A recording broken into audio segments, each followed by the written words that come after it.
16절까지 말씀 교독하겠습니다. 오늘은 8월 15일 화요일 아침입니다. 8월 15일자 본문 열왕기하 18장 1절에서 16절까지 교독하겠습니다. 이스라엘 왕 엘리야의 아들 호세아 제3년에 유다 왕 아하스의 아들 히스기야가 왕이 되니 그가 왕이 될 때의 나이가 25세라 예루살렘에서 29년간 다스리니라. 그의 어머니 이름은 아비야요 스가리아의 딸이더라. 히스기야가 그의 조상 다윗의 모든 행위와 같이 여호와께서 보시기에 정직하게 행하고 그가 여러 산당들을 제거하며 주상을 깨뜨리며 아세라 목상을 찍으며 모세가 만들었던 놋뱀을 이스라엘 자손이 이때까지 향하여 분향함으로 그것을 부수고 느후스단이라 일컬었더라. 히스기야가 이스라엘 하나님 여호와를 의지하였는데 그의 전후 유다 여러 왕 중에 그러한 자가 없었으니 곧 그가 여호와께서 연합하여 그에게서 떠나지 아니하고 여호와께서 그 모세에게 명령하신 계명을 지켰더라. 여호와께서 그와 함께 하심에 그가 어디로 가든지 형통하였더라. 저가 아수르 왕을 배반하고 섬기지 아니하였고 그가 블레셋 사람들을 쳐서 가사와 그 사방에 이르고 망대에서부터 견고한 성까지 이르렀더라. 히스기야 왕 제4년 곧 이스라엘 왕 엘라의 아들 호세아 제7년에 아수르의 왕 살만에셀이 사마리아로 올라와서 애워싸더라. 3년 후에 그 성읍이 함락되니 곧 히스기야 왕 제6년이요 이스라엘 왕 호세아의 제9년에 사마리아가 함락되매 아수르 왕이 이스라엘을 사로잡아 아수르에 이르고 고산 강가에 있는 할라와 하볼과 메대 사람의 여러 성읍에 두었으니 이는 그들이 하나님 여호와의 말씀을 듣지 아니하고 그의 언약과 여호와의 종 모세가 명령한 모든 것을 따르지 아니하였음이었더라. 히스기야 왕 제14년에 아수르의 왕 사네립이 올라와서 유다 모든 견고한 성읍들을 쳐서 점령하매 유다의 왕 히스기야가 라기스로 사람을 보내어 아수르 왕에게 이르되 내가 범죄하였나이다. 나를 떠나 돌아오소서. 왕이 내게 지우는 것을 내가 당하리다 하였더니 아수르 왕이 곧 은 300달란트와 금 30달란트를 정하여 유다 왕 히스기야에게 내게 한지라. 히스기야가 이에 여호와의 성전과 왕궁 곳간에 있는 은을 다 주고 또 그때에 유다 왕 히스기야가 여호와의 성전문의 금과 자기가 모든 기둥에 입힌 금을 벗겨 모두 아수르 왕에게 주었더라. 아멘. 오늘부터 이제 히스기야 왕 이야기가 시작되거든요. 이번 주말까지 계속됩니다. 오늘의 말씀의 키워드는 개혁입니다. 오늘 말씀 요약하면 이런 내용입니다. 아하스의 아들 히스기야가 이제 유다 왕이 되었는데 그는 다윗처럼 하나님 보시기에 정직히 행했다 이렇게 표현합니다. 각종 우상을 다 제거했고요. 또 그는 하나님만 의지하고 그와 연합하여서 그 명령에 순종했다고 기록하고 있습니다. 최고의 찬사는 전무후무 유대 역대 왕들 중에 이런 왕이 없었다라고 평가를 하고 있어요. 그래서 하나님께서 그를 형통케 하셨죠.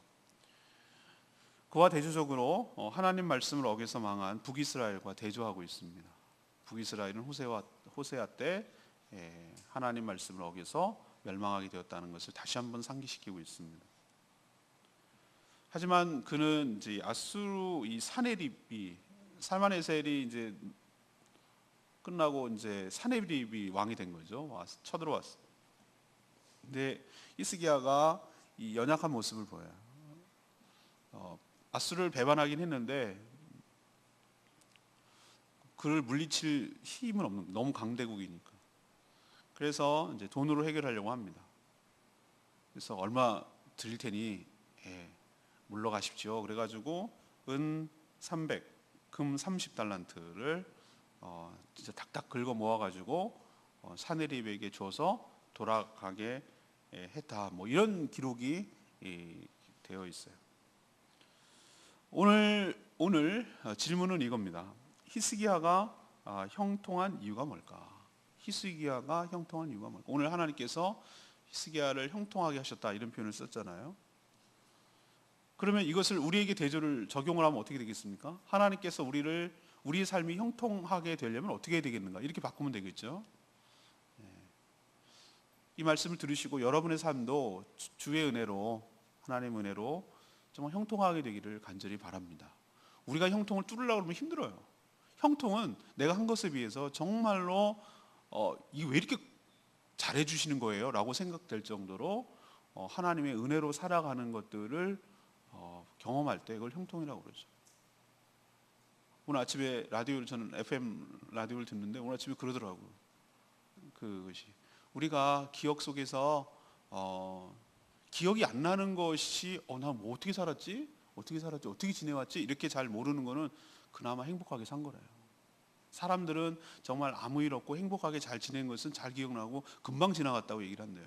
근데 너무 굴곡이 심하고 너무 힘들고 내 의지가 아니라 나와 상관이 없이 어려움이 겪었을 때 그거를 잊지 못한대요. 타의에 의해서 했던 거. 저도 어렸을 때 배고픈 거를 기억하잖아요.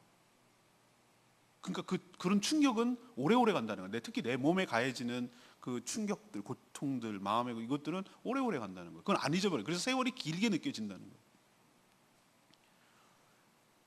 여러분 축복합니다. 여러분의 삶도 하나님 은혜로 형통하게 되기를 바랍니다. 그러면 오늘 알아야 돼요. 왜 형통해야 되는지. 첫 번째 1절에서 4절까지 말씀이에요. 히스기야 얘기입니다. 하나님이 싫어하시는 각종 우상을 다 제거했다는 거예요. 이게 형통의 비결이에요. 첫 번째. 아하스의 아들 히스기야가 25세에 유다 왕이 돼서 29년간을 통치했다. 이렇게 기록하고 있는데 그의 아버지가 누굽니까? 아하스입니다. 아하스가 어떤 사람입니까? 여러분 벌써 잊어드셨죠? 예, 감사해요. 그래서 전 또 얘기하잖아요. 처음 얘기하는 것처럼. 아하스가 어떤 사람이냐? 유다 역대 왕 중에 므낫세와 더불어 가장 악하다고 평가받고 있는 왕 중에 둘 중에 하나예요. 기억을 나게 해드릴게요. 이 사람이 북이스라엘 백하고 아람 르신이 연합군을 해서 쳐들어왔어요. 왜 쳐들어왔냐? 남쪽 나라 유다 아하스 왕 때 얘가 아수르랑 잘 지내려고 이랬거든. 아수르 편에 들어가자 했더니 그러니까 얘가 꼴보기 싫은 거야. 야 너도 내 편 들어. 아수르랑 우리 똘똘 뭉쳐갖고 대항해야지. 너 그런 식으로 하면 안 되지. 그래갖고 손 보려고 내려온 거예요. 그러니까 아하스가 어떻게 했습니까? 형님 살려주세요. 그러고 뇌물과 더불어 편지를 보내서 아수르 왕에게 보낸 거예요. 그랬더니 아수르가 그렇잖아도 얘가 아람이 꼴보기 싫었겠는데 얘가 칠 명분을 준 거예요. 그래서 아람을 쳐요. 르신을 죽여요. 그랬더니 아하스가 버선발로 다메섹까지 꽤 거리가 있는데 거기 왕이 왔다는 얘기를 듣고 버선발로 맞이하러 간 거예요. 거기 갔더니 아수르가 섬기는 신전의 제단이 너무 멋져 보이는 거예요. 우와, 새로운 신상인데? 이렇게 생각이 된 거예요. 그리고 이대로 제사를 드리면 우리나라도 뭔가 잘 될 것만 같은 거예요. 그래가지고 거기서 즉석으로 설계도를 신화보고 그리라고 그래요. 그리고 빨리 본국으로 보내라 그러는 거예요. 제사장 우리아에게 뭐라 그러냐면 내가 예루살렘에 도착하기 전에 이거 만들어. 이대로 만들어. 우리 성전에도 만들어. 우리 이렇게 하자. 라고 해서 와가지고 그 신전에다가 백성들 보고 다 제사를 드리고 기존에 있던 거 다 절로 치워버리고 거기 뜯어가지고 거기다가 쓰고 이랬던 왕이에요. 이제 기억나시죠? 기억나셨어요. 저는 이렇게 악평을 받던 왕인데 그의 자녀 중에서 이런 훌륭한 왕이 나왔다는 것이 저는 너무 신기해요.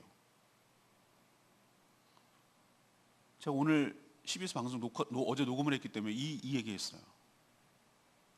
자, 그럼 이렇게 생각하십시다. 우리 아버지 맨날 술주정뱅이에다가 술 먹고 주사 부리고 어머니 두드려 패고 집안 살림 들어먹고 그러고 살아서 난 진짜 아버지 죽인 게 소원이야. 이러고 살아왔단 말이에요. 그래요. 그걸 잘했다는 거 아니에요. 근데 이제 나이가 들어서 자기가 성인이 되고 가정을 이루는데 여전히 거기서 못 벗어나고 내가 이렇게 사는 이유는 아버지 때문이야 라고 말하는 것은 비겁하다. 그럼 거꾸로 얘기합시다. 아무리 신앙생활 잘하고 훌륭해도 내 자녀들이 자연스럽게 신앙생활 잘할 거라는 보장은 없는 거예요. 아하스 왕에게서 이런 왕이 나왔다라는 거 정말 대단한 일이에요.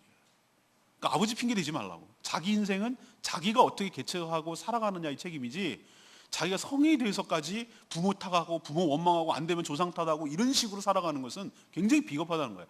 안 통한다는 거예요. 하나님께서 아하스 왕에게도 이런 히스기야 왕이 나와서 정반대의 길을 걸어갈 수 있도록 은혜를 주신 것은 자기가 하나님 앞에서 온전한 관계를 형성하고 은혜를 경험하고 그 말씀대로 순종하는 길이 우리가 살 길이라고, 내 자녀가 살 길이라는 것을 확실히 깨달을 때 그 대해서 자기는 그렇게 살지 않고 똑바로 살아서 하나님의 은혜를 경험하게 될 줄로 믿습니다. 그러니까 내가 문제지 누구 탓하지 말라는 거예요. 내 인생에 대해서. 그래요. 어렸을 때 부모 슬 아래 있을 때는 그럴 수 있어요. 그러나 내가 스스로 경제적으로 독립을 하고 특히 가정을 꾸리고 결혼까지 했는데도 불구하고 부모님 때문에 그래요. 내 인생이 꼬인 건 이것 때문이에요. 내 환경 탓이에요. 뭐 이렇게 못 배워서 그래요. 안 가르쳐줘서 이런 일 하지 말라. 여러분이 자라기에 따라서 하나님은 여러분을 축복하여 주실 줄로 믿습니다. 아하스는 그랬지만 히스기야는 하나님의 마음에 합한 자라고 했어요. 형통한다고 그랬어요. 하나님께서 그를 축복하셨다고 그랬어요.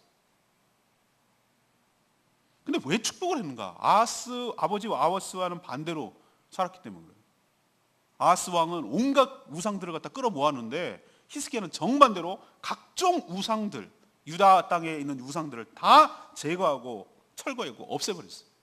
이거에 힘썼어요. 처음에 오랫동안 묵인되고 방치되었던 유대 역대 왕들 중에서 한 번도 건든 적이 없는 산당을 제거했어요. 이거 혁명이에요, 혁명. 제가 말씀드렸죠. 산당이 얼마나 편리성을 위해서 있어야 되는 건지. 예루살렘 성전까지 어떻게 다 갈 거냐 말이에요. 가까운 동네에 가는 게 낫지. 본향당이라고 저기 있어요. 선을. 거기까지 언제 갈 거냐고. 우리 동네에도 있으면 좋지. 치성을 드리는데 거기까지 언제 바빠 죽겠는데 가냐, 먹고 살기 힘든데. 그러니까 온갖 산당이 다 유다 나라에 퍼져 있었는데 그걸 다 제거하고 예루살렘 중심으로 제사를 드릴 수 있도록 중앙 집권으로 하나로 통일하고 신앙이 변질되지 않고 가나안 종속들의 그 신앙으로 흡수되고 변질되고 섞이지 않도록 단호한 조치를 취했어요. 이거 굉장히 반발이 심했을 거예요. 근데 했어요. 그것만 했는가? 그 안에 있던 목상들, 나무로 만든 주상들, 돌로 만든 금으로 만든 뭐 이런 모든 것들을 아까워하지 않고 다 가루로 만들어서 깨 부셔버렸어요. 다시는 사용하지 못하고. 그리고 하나의 샘플이 있었는데 오늘 뭐라고 이러고 하냐면은 모세 때 만든 놋뱀이 있어요. 놋뱀. 와, 이때까지 보존되고 있다는 게 난 너무 놀라워요. 여러분 기억하십니까? 광야에서 하나님께서 이스라엘 백성들이 절로 돌아가게 생겼으니까 돌아가게 된 이유도 지네 때문이에요.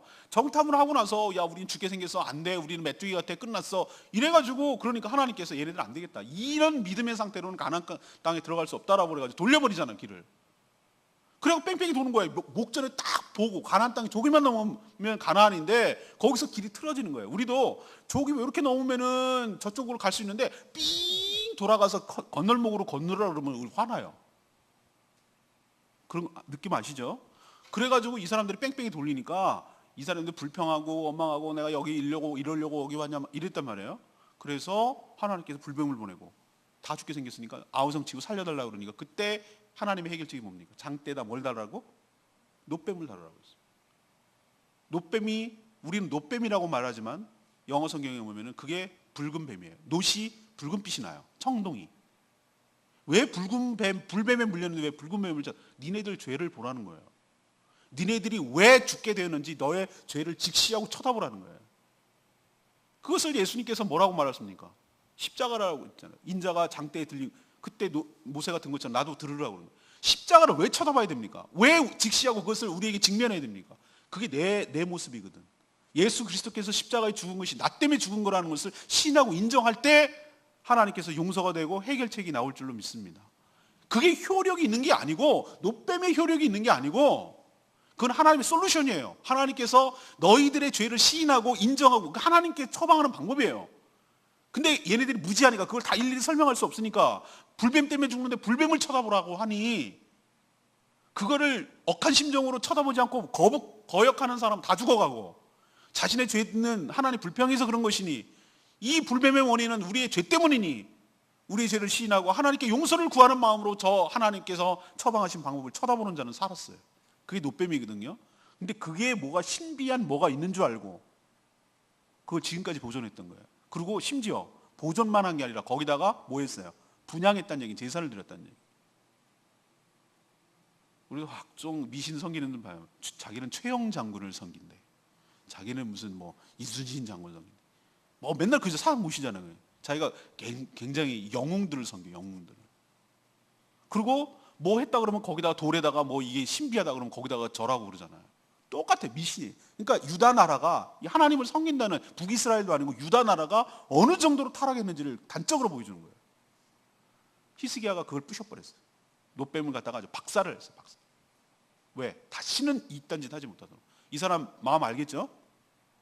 하나님 이뻐할까요? 안 이뻐할까요? 이뻐 죽겠지. 여러분 입장 바꿔놓고 하면 생각. 하나님이라면, 여러분이 하나님이면 히스기야 어떻게 하겠어요? 아니 뭐 이런 게 다 너무 좋은 거야. 너무 이쁜 거야. 가려운 데는 막 시원하게 해드린 거야. 10년 묵은 체증이 확 내려가게 해드린 거야. 마음이 너무너무 불편했는데 그것을 확 풀어주신 거예요. 풀어드린 거예요. 하나님이 기쁨이 되어준 거예요. 하나님이 정말로 마음이 불편한 그걸 갖다가 히스기야가 싹 해결해 준 거예요. 하나님 뭐를 싫어하는지를 히스기야는 정확하게 알고 있었다. 이처럼 3절 보세요. 히스기야를 다윗의 모든 행위처럼 여호와 보시기 정직해. 다윗은 이스라엘의 유다의 왕들의 표준이에요. 표준. 악한 자의 대명사는 여로보암의 길로 갔다. 이게 악한 거고요. 다윗의 길로 갔다. 이거는 제대로 간 거예요. 근데 히스기야가 다윗의 길로 갔다고 평가받고 있어요. 다윗의 선의 표준이니까 이런 표현은 왕들 중에 최고 극찬을 한 거예요. 극찬. 최고의 천사예요. 여러분도 여러분 삶 안에 남아있는, 녹아있는, 묵인하고 있었던, 지금까지 덕지덕지 양다리 걸치고 혼합주의로 있었던 모든 나만의 우상들, 각종 우상들, 그냥 타협하고 그럴 수 있다라고 생각하고 아이 뭐 그 정도까지 뭐 이렇게 생각했던 그것을 샅샅이 다 찾아가지고 내 안에 있던 모든 것들을 다 제거할 때, 그것이 유형이건, 유형이라는 것은 우리 눈으로 보이는 가시적인 건 아니면 무형이건, 그 어떤 우리의 신앙의 행태와 그것도 다 우상을 섬기는 것들은 제거할 때 하나님께서 여러분의 삶을 형통케 하실 줄로 믿습니다. 두 번째 얘기는 5절에서 8절까지 말씀. 하나님과 연합되어 온전히 의지할 때 형통케 될 것입니다. 히스기야는 여호와 하나님을 의지했는데 그의 전후로 유다 왕 중에 그런 왕이 없었다. 전무후무하다는 얘기죠. 다윗 이후의 최고의 왕으로 평가받는 것이에요. 그가 하나님을 의지할 수 있던 비결이 뭡니까? 그는 하나님께 연합되어 있었다라고 오늘 표현되고 있어요. 연합되어 있었다. 보이십니까? 하나님과 함께 되고 연합하여 6절에 나와 있잖아요. 이 연합이라는 것은 제가 주례할 때 가끔 쓰는 표현인데 부부가 한 몸을 이루듯 하나가 되었다는 뜻이에요. 하나님과. 그만큼 하나님과 그는 개인적으로 친밀한 관계를 유지하고 있었다는 것이에요. 이게 형통의 비결이에요. 그가 하나님과 연합되었다는 것은 하나님에게서 떠나지 아니하고 6절에 있는 대로 모세가 모세에게 명령한 계명을 그대로 지키는 것으로 입증이 돼요. 무엇으로 우리가 하나님과 연합되었다는 것을 알 수가 있습니까? 그 상대를 신뢰하고 그가 기뻐하는 일을 따라서 할 때 그 사람과 하나 되었다는 것을 알 수가 있어요. 착각하지 마세요. 계명을 지켰기 때문에 연합된 게 아닙니다. 수단이 아니에요. 연합되었기 때문에 그 결과로 계명을 지키는 거예요. 우리도 구원받는 것이 무엇을 했기 때문에 구원받는 거 아닌 줄 압니다. 구원은 온전히 믿음으로 구원을 얻게 될 줄로 믿습니다. 그럼 구원 얻었어요? 그 은혜로 주님과 동행하고 더불어 함께 내 안에서 동고동락하면서 살아요. 그렇기 때문에 함께 살기 때문에 함께 살고 있는 그분을 기쁘게 해드리고 함께 살고 있는 그분을 더욱더 신뢰하고 함께 살고 있는 그분을 더욱더 사랑하는 그 결과로, 그렇게 하고 싶은 마음 때문에, 그 동기와 결과로 주님이 기뻐하시는 말씀대로 순종하며 살아가는 것이지, 구원 때문에 구원받기 위해서 잘 보이려고 그렇게 하는 것은 아닌 줄로 믿습니다. 이미 구원은 확정되어 있어요. 그랬더니 하나님께서 그와 함께 하셔서 7절에 있는 말씀대로 어디로 가든지 형통하게 하셨다. 하나님을 전적으로 의지하니 그는 아버지 아하스와 달리 아수르를 섬기지 않았고 의지하지 않았고, 오히려 하나님께서 형통하게 하시니 그때까지 다윗 이후로 쳐보지 못했던 블레셋의 가사라는 5개 도시, 블레셋의 5개 중에 하나는 가사라는 곳까지 쳐서 정복할 수가 있었다. 이것이 형통하게 하나님께서 함께 하셔서 형통한 증거이다. 자, 두 번째 돌아가십시다. 어떻게 형통합니까? 하나님과 뭐해서? 온전히 연합이 돼서 하나가 되어서 전적으로 그분을 의지하고 그 말씀에 순종하게 됩니다. 하나님과 연합하기 위해서는 뭐가 필요합니까? 하나님 거룩한 분이기 때문에 우리와 하나님 사이에 있는 죄가 있으면 하나가 될 수가 없어요. 그 모든 죄를 예수 그리스도의 보혈을 의지해서 회개하고 청산하게 될 때, 거룩하게 될 때 우리가 하나님과 하나가 될 줄로 믿습니다. 하나님과 하나 되는데 아주 진력을 다해야 돼요. 거기에 힘을 쏟아야 돼요.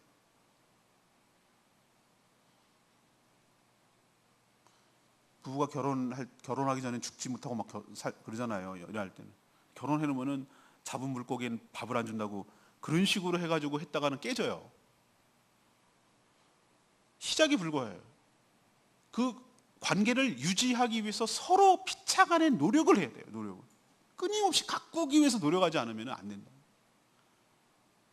사랑이라는 게 생물 같아요. 생물. 관계라는 게 생물 같아요. 관계를 끊임없이 계속 노력하지 않으면 그 관계가, 그래서 관계를 유지하는 그 자체가 목적이기도 하고 동기가 되어야 돼요. 하나님과의 관계를 끊임없이 살피고 하나님과의 나와의 사이에 뭔가 서먹한 게 있는가, 하나님과 나 사이에 뭔가 깨림직한 게 있는가, 내가 하나님 앞에 나가는데 이렇게 주저하는 것이 있는가, 그런 것이 있다면 계속 나를 살펴야 돼요. 말씀을. 왜? 그게 전부니까. 하나님의 복 받고 안 받고는 그건 뒤에 결과물이에요. 그게 중요하지 않아. 중요한 건 어디서부터 시작되냐면 하나님과의 원만한 관계와 친밀한 관계와 연합되는 관계가 있느냐, 여기를 살피면 돼요. 여기가 문제가 없다. 정말 나는 하나님이 사랑하고, 난 하나님이 너무 좋고, 하나님께 너무 감사하고, 난 하나님과 함께 있는 것이라면 뭐 아무것도 안 해도 그것만으로도 충분하고, 이런 상태가 되면 자연스럽게 하나님의 모든 능력과 하나님의 모든 풍요로움과 부요함과 이 모든 것들이 하나님과 함께 있기 때문에, 내가 내게 하나님 거고 하나님이 내 거고, 부잣집 아들로 태어나면 아버지께 내 거고 내 거고 이런 것처럼 모든 것을 공유하고 같이 누리는 것처럼 하나님의 모든 선하고 좋은 하늘의 것들이 나의 삶에 충만하게 될 줄로 믿습니다. 그게 비결이지. 자꾸 내가 어떻게 해가지고 쟁겨놓고 하나님 배제시켜놓고 내가 어떻게 해가지고 어떻게 노력해가지고 어떻게 해가지고 이렇게 사업하고 이렇게 해가지고 이렇게 눈치 보고 난 요만큼 먹고 죽을래 이러면서 그렇게 사는 거 안 된단 말이에요. 한계가 있단 말이에요. 하나님 그거 기뻐하지 않는다. 하나님과 한편이 되세요. 하나님과 연합하는 저와 여러분 되기를 소망합니다. 이게 형통한 비결이에요. 세 번째, 9절에서 16절까지 말씀. 하나님의 말씀을 듣고 순종하는 것이에요. 이게 형통의 비결이에요. 유다의 히스기야 이야기를 하다가 갑자기 이제 북이스라엘 얘기를 갑자기 해요. 멸망한 이야기. 북이스라엘이 멸망한 것은 그 이제 9절부터 쭉 나오잖아요. 언제 멸망했냐 뭐 이런 얘기를 하잖아요. 북이스라엘이 멸망한 것은 히스기야 통치 기간에 일어난 거 여러분 아세요? 히스기야 4년에, 호세아 9년에. 그러니까 겹쳤어요. 이게 아이러니하죠. 왜 이런 얘기를 역사에다 끌어내고 있습니까?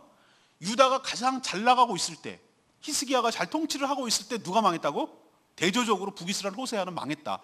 호세아가 망한 게 아니라 이스라엘 전체가 망했다라는 것을 대조하고 비교하려고 일부러 끄집어내는 거예요. 이스라엘 망한 얘기는 어제로 끝났는데. 근데 그냥 망했다라는 어떤 팩트, 사실을 얘기를 하는 것이 아니라 망한 이유를 또 설명하고 있어요. 12절, 이는 이라고 말하는 건 because, 그 이유는 이란 뜻이에요. 왜 망했을까? 하나님의 말씀을, 북이스라엘이 하나님의 말씀을 듣지 않고 언약과 율법을 뭐 했기 때문에? 어겼기 때문이다. 그러면 왜 이런 얘기를 하는 겁니까? 지금 히스기야 얘기를 하다가 왜 북이스라엘 얘기를 꺼내는 거죠? 이것은 히스기야하고 북쪽 호세아하고 전체 나가서 북이스라엘하고 히스기야 왕과 신앙을 대조를 하고 히스기야 왕이 신앙이 어떤지를 상대적으로 보여주려는 의도예요. 비교함으로써. 북이스라엘이 자기 눈앞에서 망하는 것을 보면서도 히스기야는 아수르를 의지하지 않는 것이 얼마나 힘들었을까, 하나님을 의지하는 것이 얼마나 힘들었을까라는 것을 보여주는 거예요. 그래서 히스기야가 그만큼 하나님의 말씀을 듣고 의지함으로 또 그 말씀에 온전히 순종하려는 것을 강조하려고 이런 표현을 쓰는 것이죠. 그가 말씀에 순종했다는 것이 그의 믿음의 증거라고 오늘 기록하고 있어요. 이것이 형통의 비결인 줄로 믿습니다.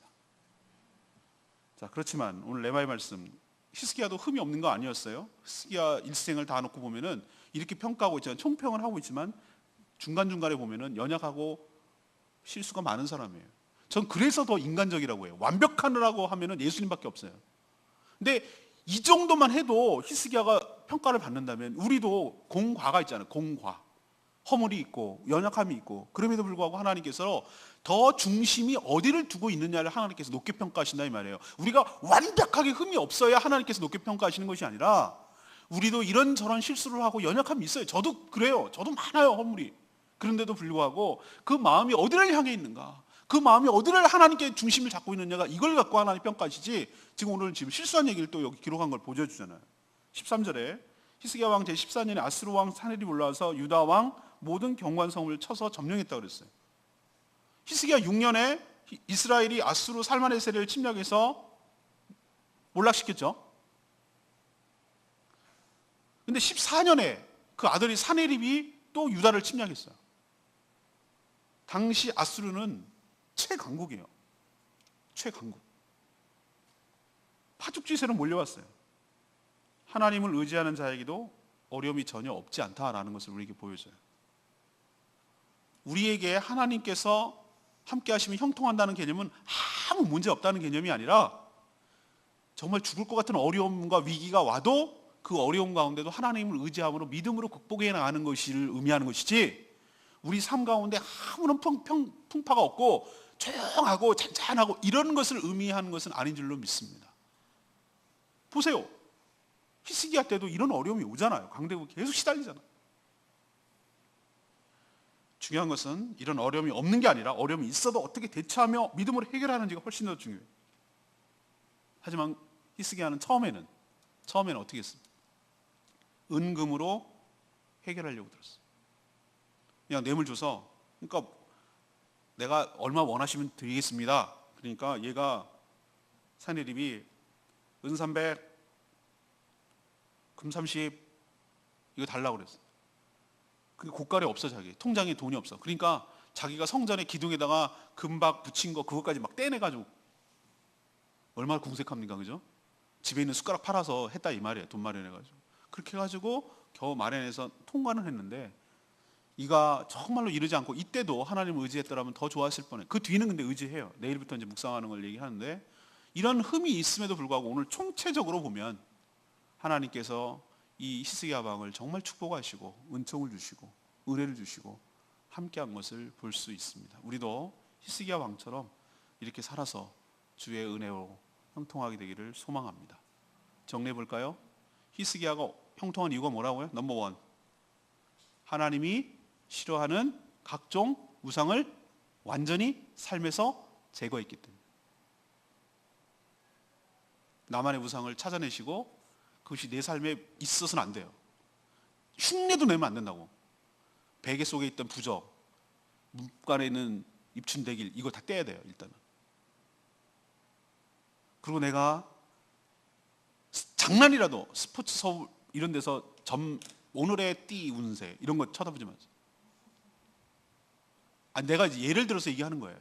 그리고 내가 삶에 뭐 태길, 기일, 무슨 이사 날짜 정하는 거, 손 없는 날 이런 거 의지하지 마세요. 흉내도 내지 마세요. 그런 나의 삶에 장악하고 있는 조금이라도 잔재를 남기지 않도록, 전적으로 하나님을 의지하도록, 내가 뭔가 기대고 의지하고 있는.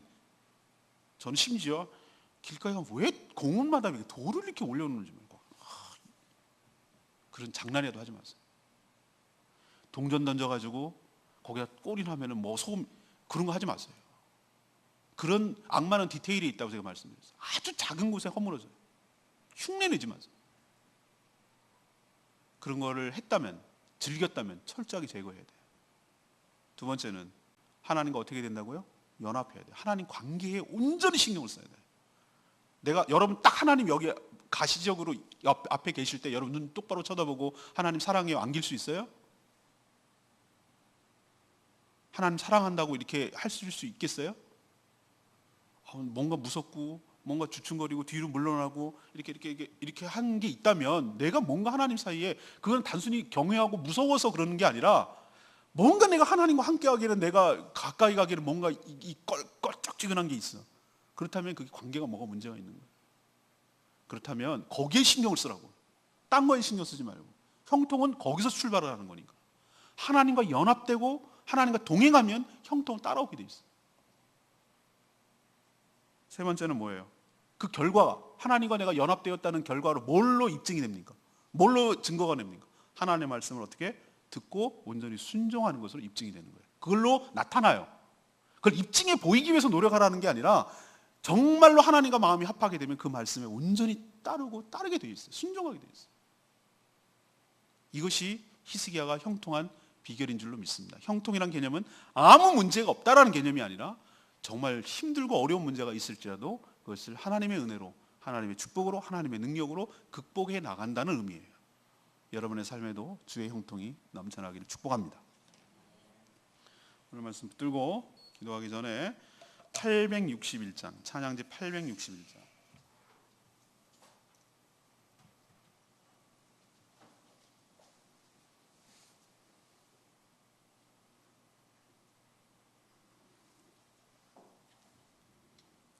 찬양지 861장, 주의 길을 가리, 이 찬양하겠습니다. 비바람이 나를 막아도, 힘들고 어려워도 오로지 주님을 향해서 가겠다는 이 찬양입니다. 오랜만에 우리 김석균 씨 찬양 같이 부릅니다.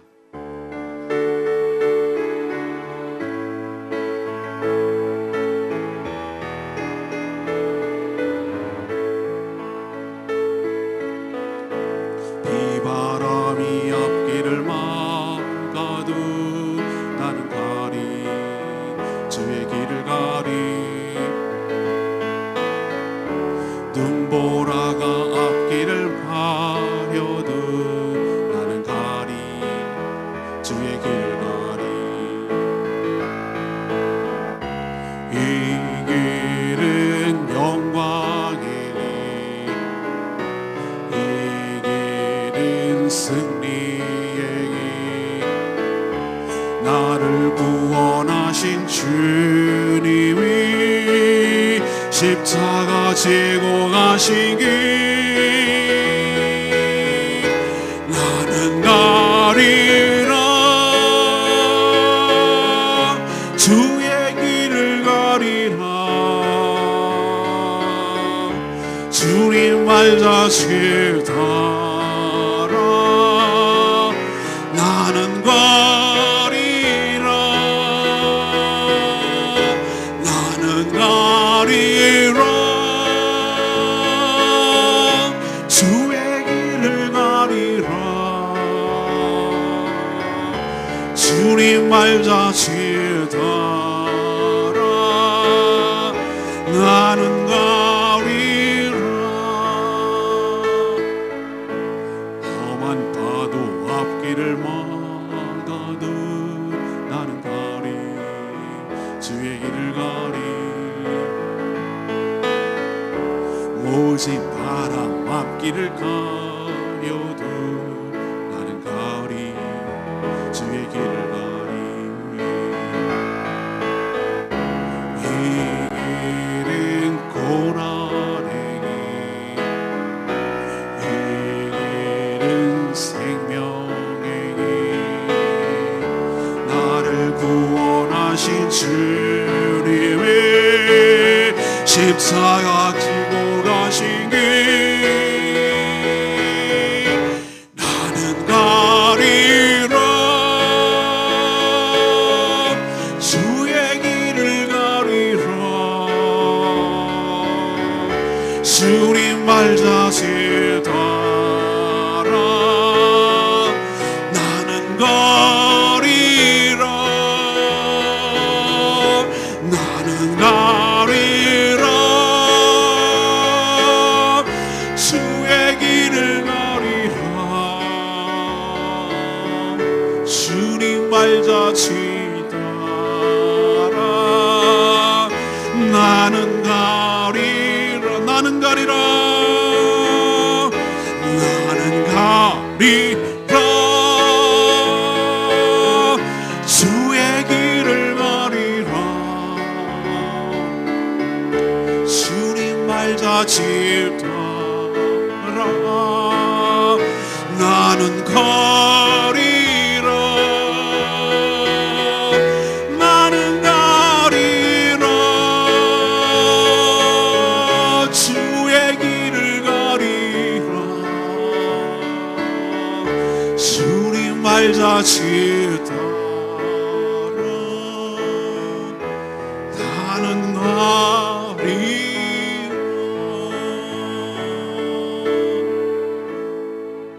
남들이 가기가 참 힘들어요. 그래서 좁은 길이라고 말하는 것 같아요. 다른 사람들은 다 큰 길로 가요. 근데 생명의 길은 좁은 길로 가는 거예요. 히스기야 이렇게 살기가 얼마나 어렵겠어요. 남들이 그냥 하는 대로 하면 되잖아요. 얼마나 이게 힘들어요. 우상을 제거하고 하나님에 합하고 하나님의 말씀을 온전히 따라가기가 남들이 보면 참 힘들었을 거예요. 근데 그게 사는 길이에요. 그게 형통한 길이고 그게 은혜를 받고 그게 하나님의 축복을 받는 길이에요. 이걸 보면서 우리는 어떻게 살아야 될지 분명합니다. 분명해요.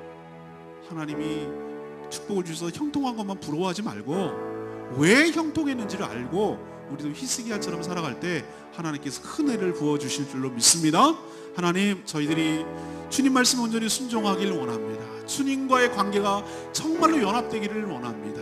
우리 삶 가운데 있던 모든 우상들이 다 제거되게 하여 주시고 온전히 하나님만 따르며 살게 하여 달라고 다 같이 결단하며 주여 외치며 하나님께 기도하며 나가겠습니다. 주여 아버지 나는 가리라 주의 길을 가리라 주님 말자지 나는 가리라 나는 가리라 주의 길을 가리라 주님 말자지 따라 나는 가리라.